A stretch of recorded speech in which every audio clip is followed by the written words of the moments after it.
Hello दोस्तों, स्वागत है आपका एक बार फिर से अपने YouTube channel DM math study में। दोस्तों, सबसे बड़ी प्रॉब्लम क्या आती है, चाहे वो क्लास 10th की बात हो या 12th की बात हो या कंपटीशन एग्जाम की। सभी आके जैसे बोलते हैं कि सर हमारा पेपर छूट गया, यानी पेपर लेंथी था, फिर हमें टाइम कम मिला, क्वेश्चन कंप्लीट ही नहीं हो पाए हमसे। तो ये प्रॉब्लम होती कहाँ से है? ये प्रॉब्लम तब होती है जब हमारी कैलकुलेशन फास्ट नहीं होती है। तो देखिए, कैलकुलेशन फास्ट कैसे होगी, यानी कैसे आप कैलकुलेशन को कम समय में ज़्यादा कवर कर पाओगे। तो देखिए, इसके लिए आज मैं आपके लिए बनाया हूँ कि घनमूल, आप किसी भी संख्या का घनमूल मात्र 3 सेकंड में किस प्रकार से निकाल सकते हो, यानी टाइम की आपकी बचत हो जाएगी।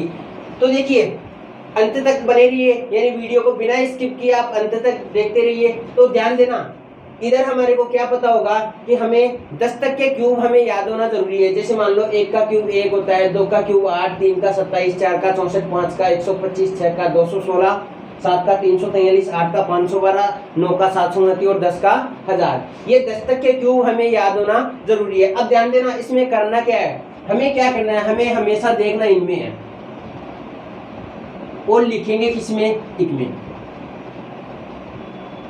अब ध्यान देना, अब क्या होगा, किसी भी संख्या का घनमूल मात्र 3 सेकंड में किस प्रकार से आप निकालोगे। तो ध्यान देना, आपको करना क्या होगा, जैसे मान लो इस संख्या का हमें घनमूल निकालना है, तो हमें क्या करना होगा, इसका जो इकाई अंक है, यानी पहला जो डिजिट है वो क्या है हमारे पास में 4। तो हमें क्या करना है, हमें देखना इनमें है और लिखना किसमें है, इनमें। तो आपको करना क्या है, इसका जो इकाई अंक 4 है, तो आपको इस वाली संख्या में, यानी ये जो सभी संख्या है इनमें इकाई अंक देखना है जो कि 4 हो, समान देखने हैं। तो ध्यान देना, यहाँ पे आप देखोगे इकाई अंक 4 कहाँ पे है, इसमें है।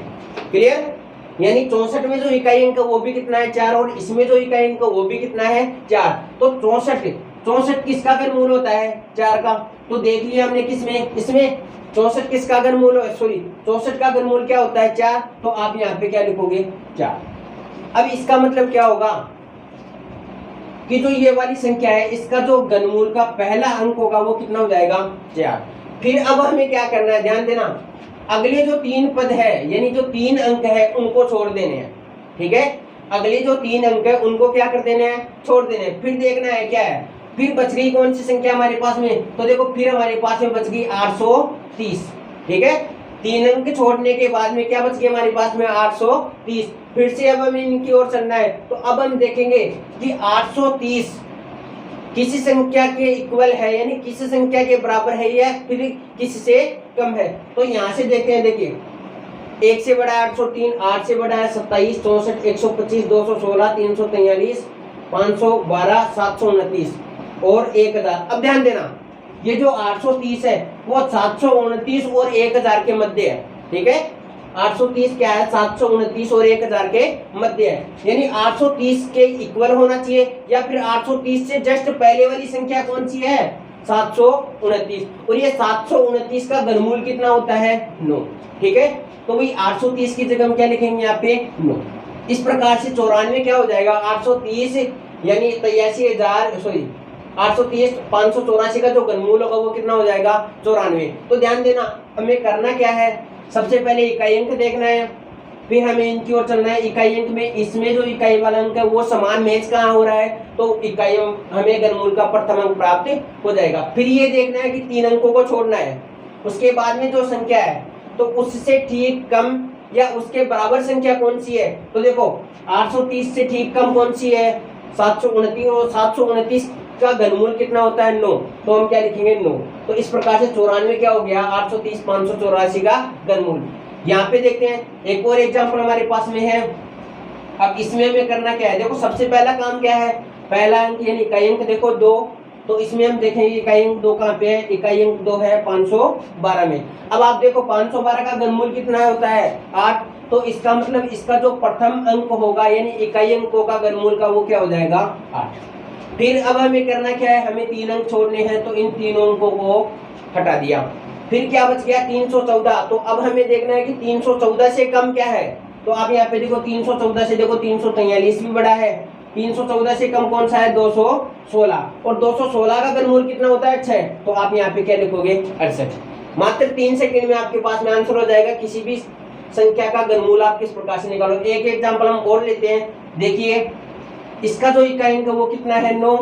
तो इकाई अंक देखो 9 कहाँ पे इसमें, 9 हमें मिलेगा 729 में, और 729 का घनमूल कितना होता है 9, तो इसका जो इकाई अंक है घनमूल का वो भी कितना हो जाएगा 9। फिर देखो फिर हमें करना क्या है, वही हमारा जो डेरिवेशन है, 3 अंक हमें छोड़ने हैं, 3 अंक हमने छोड़ दिए। यहाँ पे क्या है 59, अब 59 क्या है, किसी संख्या से क्या है, 59 से कम कौन सी संख्या है, तो 59 से कम हम इधर से चलते हैं, 59 से कम कहाँ पे है 27। क्यों, क्योंकि देखो 64 तो 59 से बड़ा हो गया, बड़ा नहीं चाहिए हमें, क्या चाहिए 59 से छोटा, तो 59 से छोटा कौन सा है 27, और 27 किसका घनमूल है, 27 का जो घनमूल होता है वो कितना होता है 3, तो हम यहाँ पे क्या लिखेंगे 39। इसी प्रकार यहाँ पे देखेंगे, इसमें देखो इकाई अंक कौन सा है 3, तो इसमें देखते हैं इकाई अंक 3 कहाँ पे मिलेगा आपको 343 में, और 343 का घनमूल कितना होता है 7। ठीक है, फिर करना क्या है, 3 अंक छोड़ने हैं, तो 3 अंक हमने छोड़ दिए। इसके बाद में क्या मिल रहा है 103। अब 103 से छोटी संख्या कौन सी है, 103 से छोटी संख्या हम प्राप्त करते हैं 64, और 64 का घनमूल कितना होता है 4, तो ये 47 बन गया। इसमें देखते हैं इकाई अंक कौन सा है 7, और 7 वाला इकाई अंक कहाँ पे मिलेगा 27 में, 27 का कितना होता है 3, तो आप यहाँ पे लिखोगे 3। फिर करना क्या है, 3 अंक छोड़ने हैं, इन तीनों अंकों को क्या कर दिया, छोड़ दिया। इसके बाद में क्या मिल रहा है हमें, हमारे पास में बच गई 148। अब आप देखोगे 148 से छोटी संख्या कौन सी है, तो 148 से छोटी संख्या में 125 मिलती है, तो 125 का जो घनमूल होता है वो कितना है 5, तो आप इसकी जगह क्या लिखोगे 5। इस प्रकार से ये जो 148 877 है, इसका घनमूल कितना हो जाएगा 53। और हमारे पास में एग्जाम्पल है, कुछ एग्जाम्पल हम और लेते हैं, जैसे मान लो ये है 19,683, यानी 19,683 का घनमूल कितना होगा, तो हमें देखना क्या है, हमें इसका पहला अंक इकाई वाला अंक देखना है, जो कि इकाई वाला अंक कितना है 3, तो अब हमें इनकी ओर चलना है कि इकाई अंक में 3 कहाँ पर है, तो इकाई अंक में 3 है 343 में। अब 343 का घनमूल कितना होता है 7, तो आप इसकी जगह जो इसका घनमूल का प्रथम अंक होगा वो क्या हो जाएगा 7।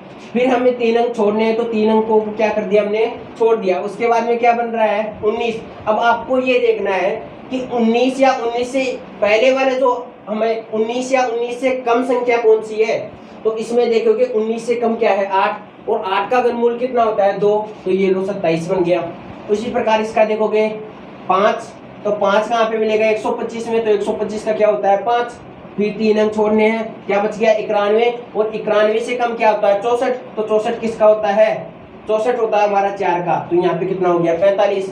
इसका देखते हैं 6 किस में आएगा 216 में, और 216 का कितना होता है 6। फिर देखो 3 अंक छोड़ने हैं, 3 अंकों को छोड़ने के बाद में क्या मिल रहा है 4। अब 4 या 4 से छोटा कौन सा है, तो 4 से छोटा कौन सा है 1, और 1 का घनमूल कितना होता है 1। इस प्रकार क्या बन गया 16। इसमें देखते हैं यहाँ पे कितना है 7, तो 7 देखो इकाई अंक 7 कहाँ पे, इकाई अंक 7 आपको मिलेंगे 27 में, और 27 का घनमूल कितना होता है 3, तो हम क्या लिखेंगे यहाँ पे 3।